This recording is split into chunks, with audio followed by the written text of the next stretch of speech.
So Mikey Garcia here, 2 months removed from a very, very impressive performance against Juan Manuel Lopez. Talk about the last 2 months and how that's been for you. It's been good. I'm here getting some rest, finally getting some rest, time off, and enjoying, time with the family and just, being part of boxing without having to be the fighter. I was out there in China for a week with my brother's fighter, a Mexican-Russian, a friend of mine, and also with Brandon at the press conference and stuff. So it's cool, to be around all the boxing atmosphere, but without having to worry about making weight or training or anything like that.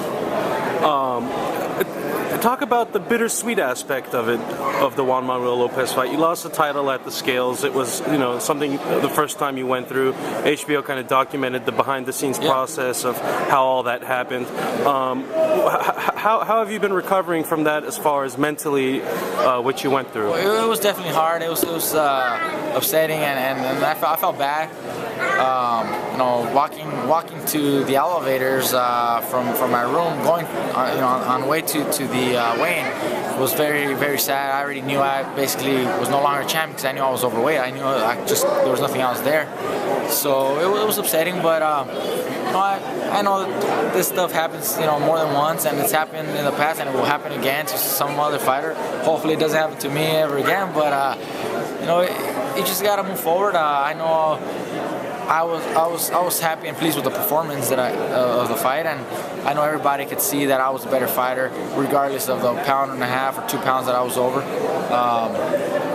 I think we just got to move forward and leave that in the past.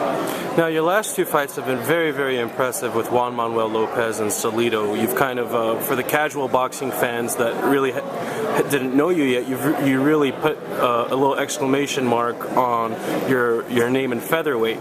Now, with the weight problems, I'm sure you've thought about the change and all that. Tell the fans and the public out there what they should expect for you from your next fight. The next fight is probably going to be at 130 pounds versus Rocky Martinez. That's what we've been working on. That's what we're trying to get together and finally get it done. So if that does happen, it will be at 130. I would like to have the opportunity to come back down to 126. I really feel I can make the 126 limit. But if the options are better at 130 and my manager and promoter recommend and suggest that I stay at 130 for some good, interesting fight, then I may just do that, because I also understand the politics behind boxing and the business behind boxing. And if it makes good sense, then why not? Now, we're obviously here today for Manny Pacquiao and Brandon Rios' media day, with Rios being trained by your brother Robert Garcia. What are some of the things you expect out of that fight, considering everything that was said today? Well, definitely going to be a good fight. The fans are really going to enjoy it. Pacquiao's going to come strong, and try to prove himself, and come back from that loss that he had. And Brandon's going to do the same thing. However, I do feel that Brandon has the edge. Mentally, he's going to be at a strong state of mind, and physically, Brandon is a very big guy, a strong guy, and he hasn't been hurt, he hasn't been dropped. Pacquiao's coming out of a fairly, very devastating knockout loss. And I don't think he's going to be the same fighter that he was before, and he may feel that he's 100%, but once he steps in the ring and feels those punches, his body may not react the same way. His body may not respond to him, may not be able to take the punch the same. Very few fighters can overcome a knockout loss like the one he suffered, and that's why I feel that Brandon has the edge and will come out victorious. Now, that's one of the other bigger fights this year is Mayweather and Canelo. If both of the promoters gave you tickets and said you can only go to one fight, which one would it be? I still stick with Brandon and Pacquiao because he's my boy. Mayweather's my favorite fighter, but I've only seen him fight on TV. I don't have any connection with him and relationship, so I mean, it would be a very good fight and good show and good atmosphere to be part of, but I think Rios and Pacquiao are going to put a great show together, and I also feel that, he's my boy, so I got to stick behind him. Now you got your wife and kids here as well, yeah. And you also have a career outside of the ring as a police officer. I have my wife, kids, they came this time with me. They're a little fuzzy now. But yeah, how is that life outside of the ring for you, balancing everything together as well as?